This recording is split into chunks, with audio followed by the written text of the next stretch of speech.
Yes, students, today's the topic is quinoline. Quinoline is a six-membered condensed ring heterocyclic in which nitrogen atom is the heteroatom, and this is how the numbering is done in quinoline. We start with the preparation, and first reaction we take is Scrop synthesis. This method is the most widely used method, and in this method aniline is treated with glycerol and nitrobenzene, and this mixture is heated in the presence of concentrated sulfuric acid and ferrous sulfate to obtain quinoline. The role of nitrobenzene here is to act as an oxidizing agent.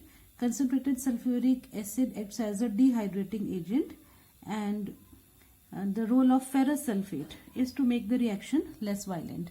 Now let us see in detail its mechanism.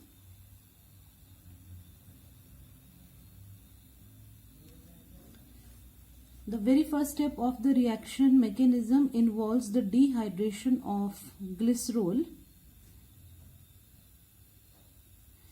Glycerol will be dehydrated using concentrated sulfuric acid.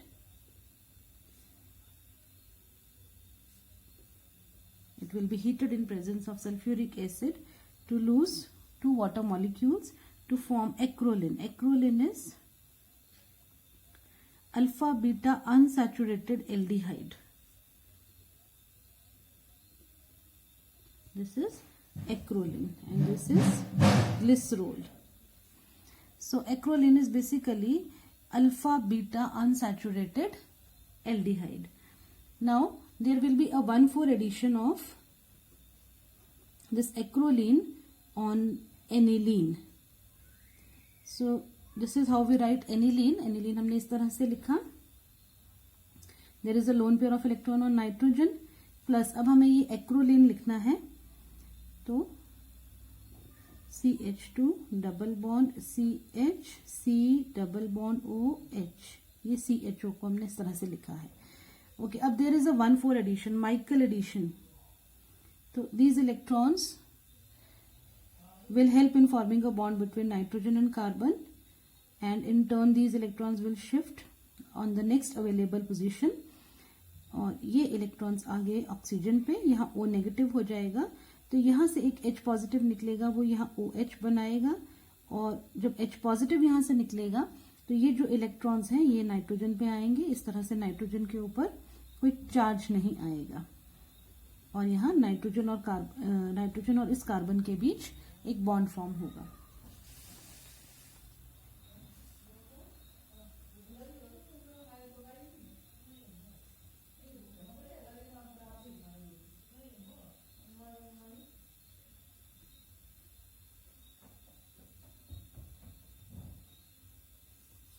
इस तरह से. और अब this will undergo tautomerism.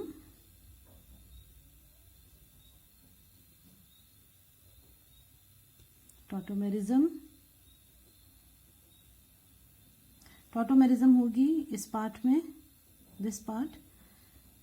So therefore NHCH2, ये CH2 हो जाएगा single bond carbon, यहाँ double bond O, और एक है इधर hydrogen. Now this will be catalyzed by the presence of concentrated sulfuric acid. This oxygen will get protonated, which has two lone pair of electrons.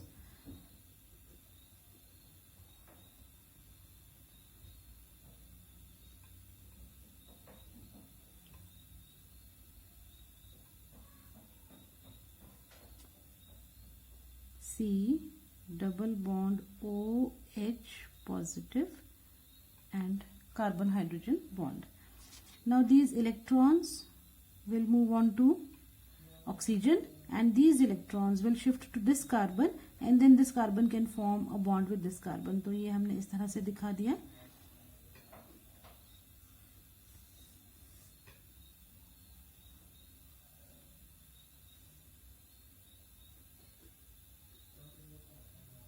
अब हमें क्या ध्यान रखना है कि यहाँ हमें डबल बॉन्ड नहीं बनाना है. यहाँ एक हाइड्रोजन एटम है, उसे हमें शो करना है. इस कार्बन का बॉन्ड हमने इस कार्बन के साथ बनाया, जिसके पास एक OH ग्रुप है, एक H एटम है, इधर CH2 है, CH2NH, इस तरह से। अब नेक्स्ट स्टेप में ये जो बॉन्ड है इसके इलेक्ट्रॉन्स रिंग में आएंगे और रिंग एरोमेटाइज होगी फिर से। पहले भी एरोमेटिक थी, but then it had lost its aromatic character, तो now it will regain its aromatic character.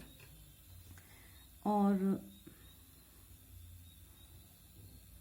yes, so there will be a loss of H positive. This H positive will be lost. Now we will form a double bond over here. यहाँ NH इस तरफ, carbon, hydrogen, OH, CH2NH, ये।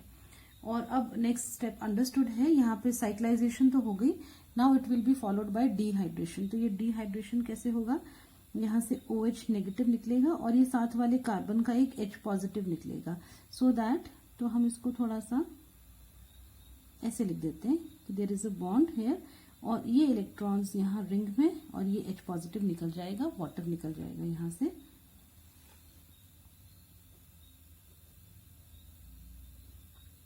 सो CH double bond CH single bond CH2 और यहाँ है NH। अब ये it is a 1,2 dihydroquinoline. So far it is a 1, this is 1 position and this is 2, so 1,2 dihydroquinoline. So we need to oxidize it, and for oxidizing this, the oxidizing agent used here will be C6H5NO2, nitrobenzene जो हमने reaction में डाला है, वो nitrobenzene का role अब है, it will oxidize this 1,2 dihydroquinoline to quinoline। तो यहाँ ये डबल बॉन्ड आएगा, जब ये ऑक्सीडेशन होगा यहाँ से H2 रिमूव होगा तो ये double bond will be formed here, and in turn this nitrobenzene will itself get reduced to aniline. Aniline will once again be used in the reaction. जब हमने रिएक्शन स्टार्ट किया था तो एनिलीन हमने use किया था, and water will be eliminated. So this is the complete reaction, the entire mechanism of the reaction, Scrop synthesis, very important method of preparation. Now we move on to next method.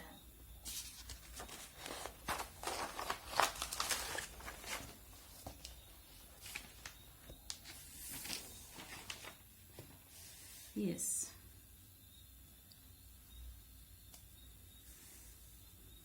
Okay, next method, let us take a modification of this crop synthesis. This is Dobner-Miller synthesis. Dobner-Miller synthesis, it is a modification of Scrop synthesis, because here also we take an alpha beta unsaturated carbonyl compound. So let us see how. Let me write the reaction first. Here again we will be adding N, as I said, alpha beta unsaturated carbonyl compound. तो aldehyde या ketone, और यहाँ हम ले लेते हैं, because it is a modification. अगर यहाँ पे H2 ले लेते हैं तब तो फिर तो ये वही रिएक्शन हो गया, तो इसको मॉडिफाई करा है, एंड देन प्रोडक्ट। ये सिमिलर स्टेप्स हैं जो अभी हमने पढ़ा, इसलिए we will not go into the details. यहाँ मिथाइल आएगा इस तरह से, तो 2 methyl 1 hydro 2 methyl, this is quinoline, और फिर इसका oxidation C6H5N double bond CH3 से इसका oxidation, then derivative of quinoline will be obtained, and 2 position पे methyl, 2 methyl quinoline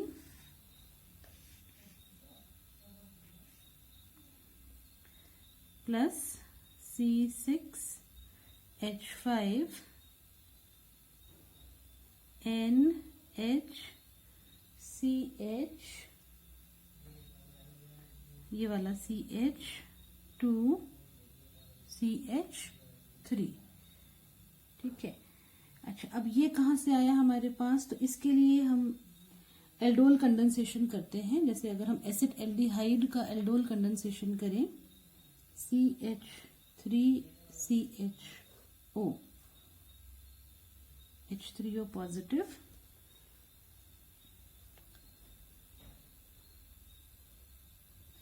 aldol condensation, तो वहां से हमें ये alpha beta unsaturated aldehyde obtain होता है। सो दिस इज Dobner-Miller सिंथेसिस।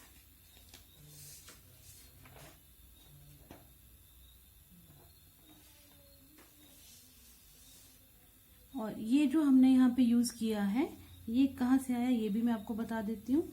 ये CH3CHO acid aldehyde plus C6H5NH2 aniline.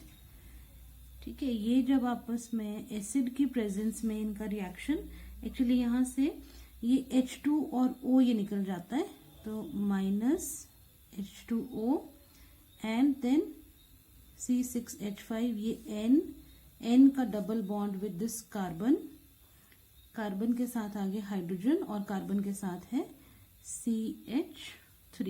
इस तरह से है ये, या आप इसको ऐसे भी लिख सकते हैं, CH3CH double bond O plus C6H5 H positive. तो अगर ऐसे लिख रहे हैं तो और भी इजीली हम इसको विजुअलाइज कर सकते हैं। इस तरह से वाटर का लॉस एंड CH3CH, अब मैंने ये पहले लिखा, डबल बॉन्ड, कार्बन का डबल बॉन्ड इस नाइट्रोजन के साथ एंड देन C6H5। तो एसिड एल्डिहाइड तो हम रिएक्शन में यूज कर ही रहे हैं, हम एल्डोल कंडेंसेशन कर रहे हैं उसका, तो वहीं से ये एसिड एल्डिहाइड प्रेजेंट होता ही है रिएक्शन में, प्लस एनिलीन भी है। तो ये इस तरह से ये एनिल करके ये बनता है और फिर हम इसको यूज करते हैं for oxidation as an oxidising agent. Okay, next method, third method ले लेते हैं, फ्रीडलैंडर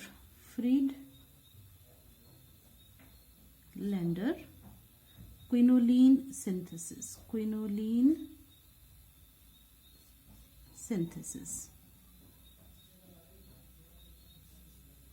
फ्रीडलैंडर क्विनोलीन सिंथेसिस।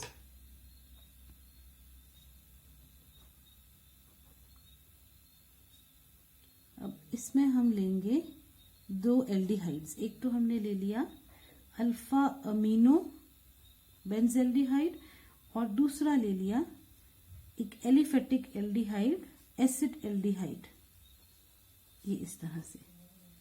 और यहाँ पे भी रिमूवल ऑफ वाटर, कौन सा वाटर, जैसे अभी ऊपर निकाला इस रिएक्शन में वैसे ही यहाँ से वाटर निकाला ये, तो एक कंडेंसेशन हो जाएगा यहाँ and we will get CH double bond O, N है यहाँ और आगे डबल बॉन्ड CH। कौन सा डबल बॉन्ड, जैसे यहाँ हमने कार्बन और N के बीच ही डबल बॉन्ड बनाया, उसी तरह से ये N और कार्बन के बीच ये वाला जो डबल बॉन्ड है ये, और CH3। तो अब बस यहाँ से इसको साइक्लाइज करना रह गया और उसके लिए क्या करेंगे, उसके लिए अल्कली लेंगे। अब अल्कली क्या करेगा, यहां से एक हाइड्रोजन को एब्स्ट्रैक्ट करेगा और वाटर निकालेगा, ये H पॉजिटिव यहां से ले लेगा, तो उससे क्या होगा कि कार्बन के ऊपर एक इलेक्ट्रॉन पेयर आएगा विद नेगेटिव चार्ज। इसका मतलब ये एसिडिक हाइड्रोजन है जिसको कि इस OH नेगेटिव ने एब्स्ट्रैक्ट कर लिया, इस बेस ने एब्स्ट्रैक्ट कर लिया। सो CH double bond O, N double bond CH, CH2 electron pair और कार्बन के ऊपर नेगेटिव चार्ज। अब क्योंकि ये नेगेटिवली चार्ज्ड है तो इस इलेक्ट्रोफिलिक कार्बन को ये कार्बन अटैक कर सकता है, इलेक्ट्रॉन अपना दे करके इसके साथ बॉन्ड फॉर्मेशन कर सकता है इस तरह से। और H positive catalysed reaction, acid catalysed, ये N double bond CH, CH2 इधर CH के साथ ये वाला बॉन्ड, और ये इलेक्ट्रॉन्स आगे गए, O नेगेटिव का बन गया OH, कहाँ से, क्योंकि ये प्रोटोनेशन भी हुआ ना इसका, तो OH। और अब डिहाइड्रेशन यहाँ से कैसे, कि ये OH निकलेगा और साथ वाले कार्बन का हाइड्रोजन, और इन दो कार्बन एटम्स के बीच में फॉर्म होगा डबल बॉन्ड, सो -H2O। ये इस तरह का डिहाइड्रेशन हम बहुत बार कर चुके, बहुत सारे रिएक्शंस में हमने ये चीज देखी। CH डबल बॉन्ड CH, ये जितने भी हेट्रोसाइक्लिक्स हैं, स्पेशली कंडेंस्ड वाले, इन सभी में इसी तरह से हो रहा है। तो ये बन गया क्विनोलिन।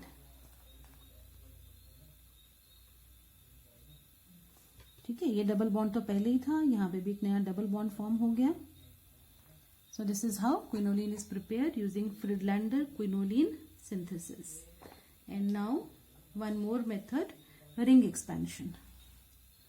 So ring expansion करना है, ring expansion। तो ring expansion करेंगे इंडोल का ring expansion।